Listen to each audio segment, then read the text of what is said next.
Welcome, everyone, to the NoDQ.com live recap of Monday Night Raw for November 17th, 2025. Shout out to everybody watching this, whether it's live or on demand. It was a memorable episode of Monday Night Raw, as I figured going in. Madison Square Garden, 17,000 plus fans. Despite the record prices, WWE still drawing well in their key markets like New York City. This was advertised as John Cena's final appearance at the Garden as an active wrestler. John Cena came out to open up the show. Huge ovation for Cena. He thanked New York City, but before he could really say much, we had the immediate interruption from Dominic Mysterio, the former Intercontinental Champion who lost to John Cena last week. Dominic claimed that Cena was handed a title match. Dominic said he had to fight for everything he had. He wanted a rematch against Cena. Cena agreed to it. However, Dominic then turned the tables on Cena and said no. He said he was not going to have a match at MSG. It was going to happen on his home turf at Survivor Series in San Diego, which John Cena, of course, accepted. However, Cena came there to have one more match on Raw. And then we had Finn Balor and JD McDonough come out there. You know the drill here. We had a 3-on-1 attack. Sheamus ran out there. Then Rey Mysterio came out there. And of course, holla, holla, holla, 6-man tag special, although it was John Cena that got on the mic and demanded the 6-man match. They got a referee out there, and we had our 6-man. Good opening segment here to kick off the show. Apparently, Shane McMahon was spotted in the crowd. I must have missed it. We had our 6-man, which was pretty standard until the end. The end was fun, I will say. We had Cena getting the hot tag, and then we had the breakdown with everybody in the ring. Cena got hit with a whole bunch of moves, the moonsault from JD, the coup de grace from Balor, and then Dominic's frog splash. But Sheamus and Rey were able to break up the pin attempt. And then Cena, Sheamus, and Rey all did the 10 beats at the same time. Then they did the triple knuckle shuffle. Sheamus even had John Cena put in the middle because it was all about Cena. Rey did a double 619 to JD and Balor. JD got hit with the AA. Balor was taken out with the bro kick. Cena pinned JD. Good guys won. It was fun. It was a fun match here. Last match for John Cena. He got to share the ring with two guys he's worked with for many years, Rey Mysterio and Sheamus. I thought that was cool that they got to have that moment with him. I enjoyed it for what it was. It was nice. Shout out to Dave Scheffler, who sent in $2 via Super Chat. Thank you, Dave. Dave says, in my opinion, I thought the John Cena segment and match was fun. And I agree with you. It was a nice final appearance for John Cena on Monday Night Raw. He will be missed. We got 2 more. He will be facing Dominic in a rematch at Survivor Series. Different from what we initially thought. We figured that Cena would be challenging for the title, but now he's defending the IC title against Dominic at Survivor Series. The question is, will Cena lose it there? Or will he lose it in his last match? Or will he not lose it? Period. And they do a match to crown a new champion. Will they do another tournament? Probably not. I think he'll lose it. If he did retire as champion, maybe they would just do a battle royal or something. Who knows?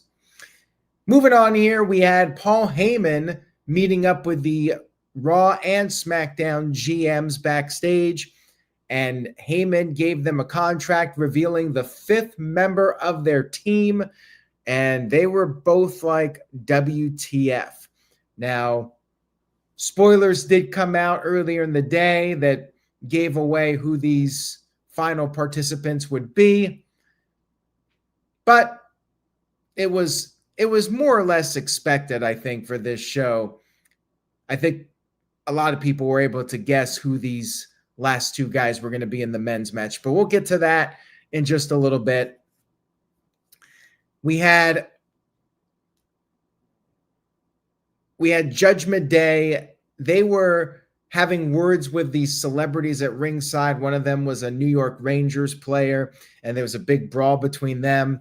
I don't know if that's going to lead to anything. We'll see. Jackie Redmond was in the ring, and she was going to interview Stephanie Vaquer, the women's champion, in regards to Nikki Bella's betrayal last week. But as Stephanie was making her entrance, she was jumped by Nikki. Nikki beat her up and then got on the mic and said she did not come back to WWE to be Stephanie's sidekick. She said she's taking back her division and she wanted a title match. She held up the title, dropped it on Stephanie, and then took her leave. They did confirm that Nikki will get her title match against Stephanie. This feels a little bit thrown together. They should have had Stephanie go back and demand it or something like that. Instead, Nikki just attacks her and the match is made official. So I think they could have done this a little bit better. By the way, I guess it was New York Giants and not New York Rangers. I don't know anything about sports, so I apologize for that one. This segment was okay, but yeah, I think that they could have done it a little bit better. It really did feel a bit thrown together, in my opinion. We had Bayley backstage running into the Kabuki Warriors, and they wanted to recruit her to the Survivor Series team for War Games, but she declined them, brought up the history, and Lyra said she was proud of Bayley, but Bayley called Lyra an idiot, still doing the split personality stuff. We had Solo Sikoa in a John Cena Last Time Is Now tournament match against another mystery opponent. On Friday, we saw Matt Cardona return. And then we had another return. This time it was Dolph Ziggler. First appearance on Raw in over 2 years. Thankfully, no record scratch, just classic Dolph Ziggler.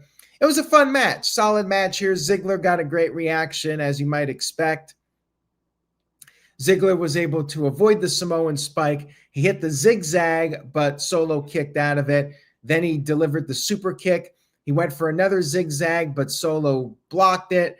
And then Solo finished off Ziggler with the Samoan spike and got the 1-2-3 victory. Good match here. No surprise that Ziggler lost, and it very well could be a one-off. Same thing with Matt Cardona, a.k.a. Zack Ryder. But who knows? You never know. These guys could always end up back in WWE.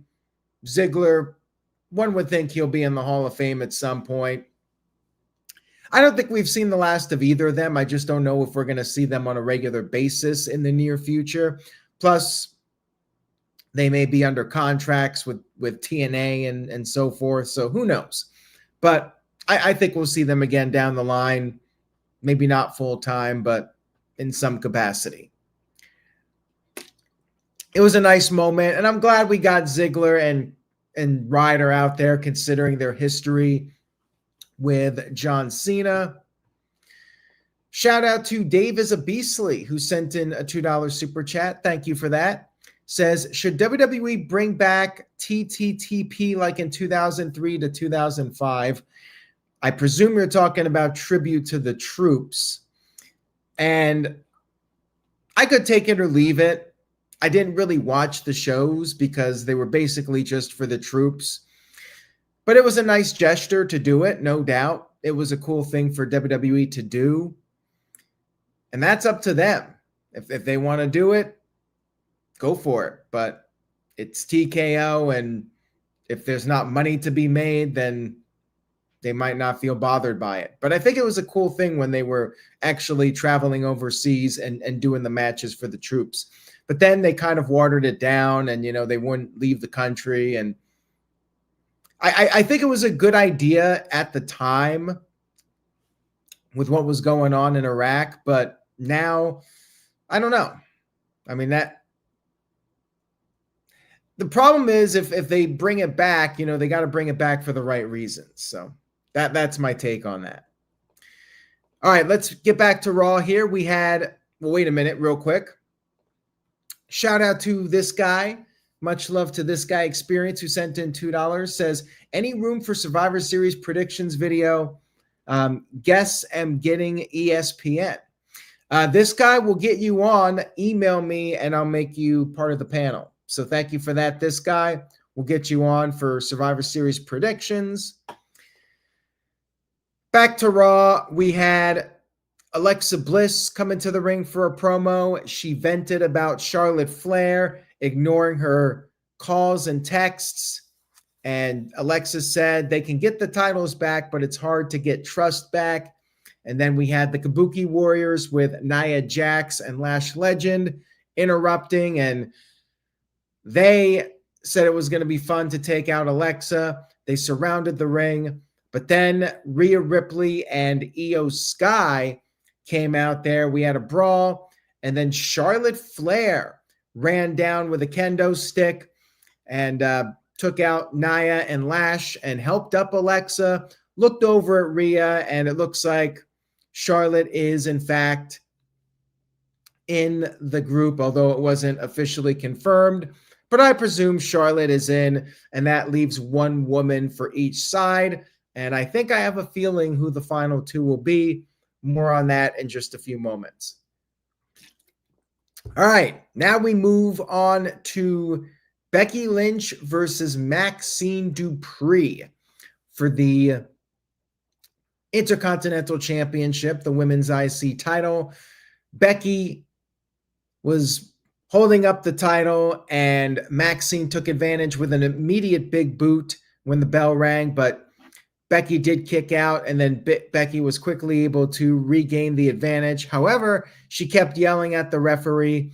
Then Maxxine made her comeback, and Maxxine did end up missing a leg drop. Match wasn't the best. Like, I don't think it was the best of their three matches. It might have been the worst of the three, actually. I don't know if it was the nerves of Madison Square Garden, but yeah, the match felt a little off for me personally.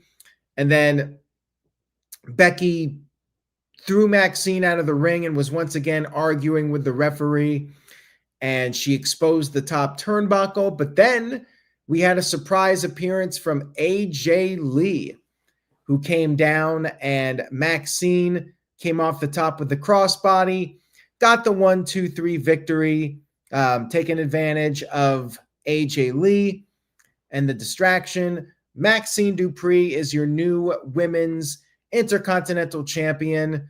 No real surprise here. I figured that AJ would cost Maxxine. I mean, we thought this was going to happen a month ago when the first Maxxine Becky Lynch match happened, but they stretched it out to here. Maxxine got her pyro. AJ raised her hand. It was a fun little moment for Madison Square Garden. And I figured Becky will move on now and potentially be in one of the title matches at WrestleMania. And we'll see where things go. All right, next up, we had Gunther making his first appearance since SummerSlam. Gunther versus Javon Evans. And I thought this was going to be a glorified squash, but they actually went 2 commercial breaks. Javon got in way more offense than I was expecting. And I saw some people think maybe too much offense. Gunther has his old Walter music back, Symphony Number 9. And the crowd was chanting Walter. It was pretty cool. You know, he's out there. He's got a different jacket that he's wearing. He's got his old music from NXT. And yeah, it was a really good match. I will say, a very good big guy versus smaller guy match, you know, the strength versus the speed. And Gunther was patting Javon on the head. and Javon slapped Gunther, was chopping Gunther, taking it to him, using the speed. Gunther would get the upper hand. Gunther put on the Boston Crab, and there was a Y2J chant. Again, we're getting the Chris Jericho chant, so I think it's inevitable. He's coming back home.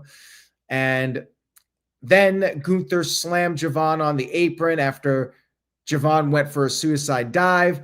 Then Gunther Javon made a comeback. He did a cutter, big dive over the top. He got Gunther back in the ring, came off the top with a frog splash, but then he jumped off the top again, and Gunther was able to catch him, and Gunther powerbombed Javon, but Javon managed to kick out. Then Gunther applied the sleeper submission. However,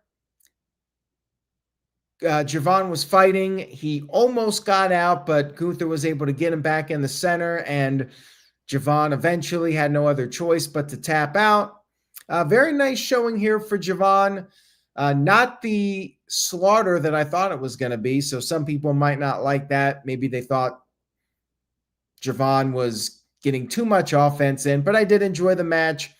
Gunther wins, no surprise here, advances. And then we had a backstage segment with Maxxine Dupri and AJ Lee. Maxxine said all the hard work paid off. She thanked AJ for her help, but AJ said that Maxxine did it, and AJ was just there because she doesn't like bullies. And then Alpha Academy celebrated with Maxxine, and Jackie Redmond asked if AJ was sticking around. AJ Lee said, who knows? But then Rhea Ripley approached AJ and wanted to have a second to chat. And this is what I was talking about earlier. Sounds to me like AJ will be the fifth member of the women's team. And then I think logically Becky Lynch will be the fifth member of the heel team. And that'll be our women's War Games match. I expect that will be confirmed on next week's episode of Raw. Then we had our final segment of the show, which was the men's War Games face-off. Paul Heyman was there with the team, and he called them the greatest assembly of talent ever for a War Games match. Then CM Punk came out with the Usos and Cody Rhodes. They had the little face-off, and then everybody started brawling. CM Punk cleared the ring only for Brock Lesnar's music to hit. Lesnar came out there, and we got a little throwback to SummerSlam 2013, which I'm a big fan of that match. I thought that was one of the better CM Punk matches, and one of Brock Lesnar's better matches for that matter. And Punk tried to fight off Brock, but was overpowered. He got suplexed. Cody then, a little throwback to SummerSlam 2023, which I was also at.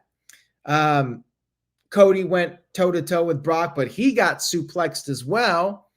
And then we got the OTC chants, but then the credits rolled up, and it looked like we weren't going to get Roman Reigns. But then, boom, Roman Reigns music hits.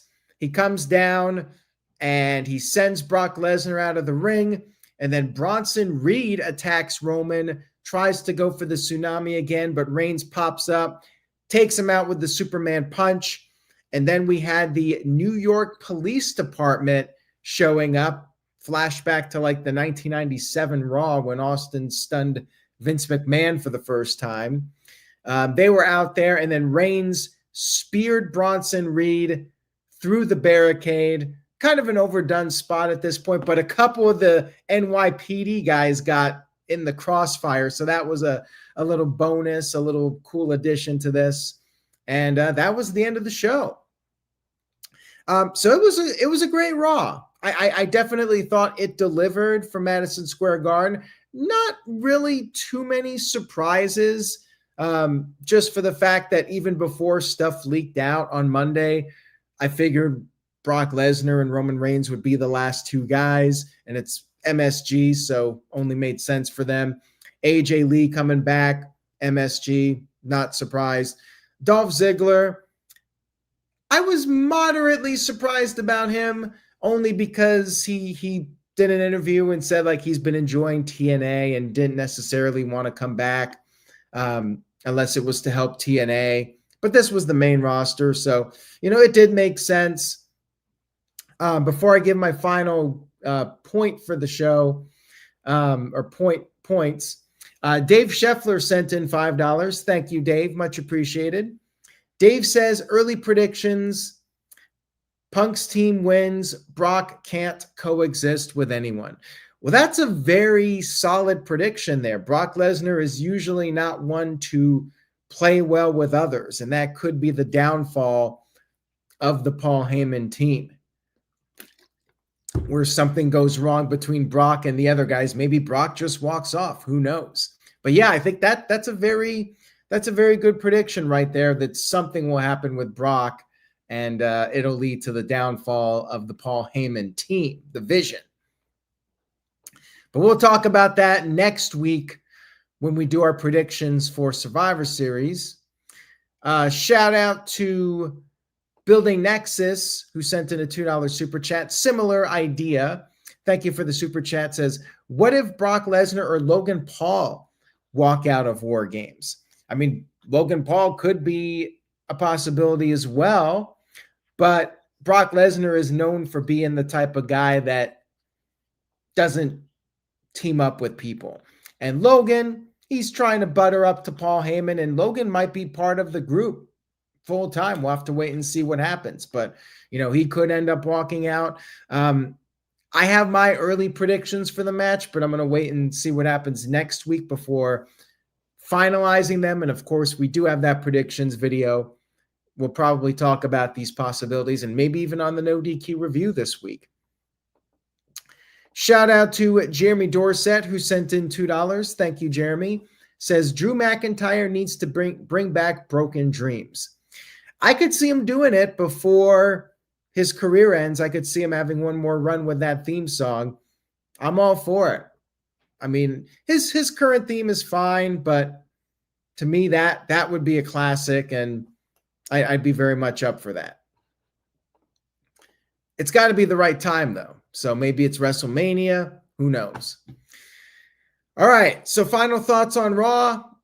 I would say it was maybe slightly down from last week, and I went really high last week. I went with a 9. To me, this wasn't quite at the level of last week, but still a damn good show. I would even say a great show. So I'm going to go with 8 out of 10. Slightly below last week, but still a much better than average episode of Raw.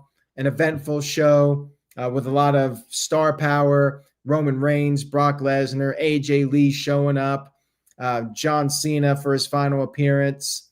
Dolph Ziggler coming back for a match. Maxxine winning the women's U.S. title. A lot of interesting stuff happened on the show.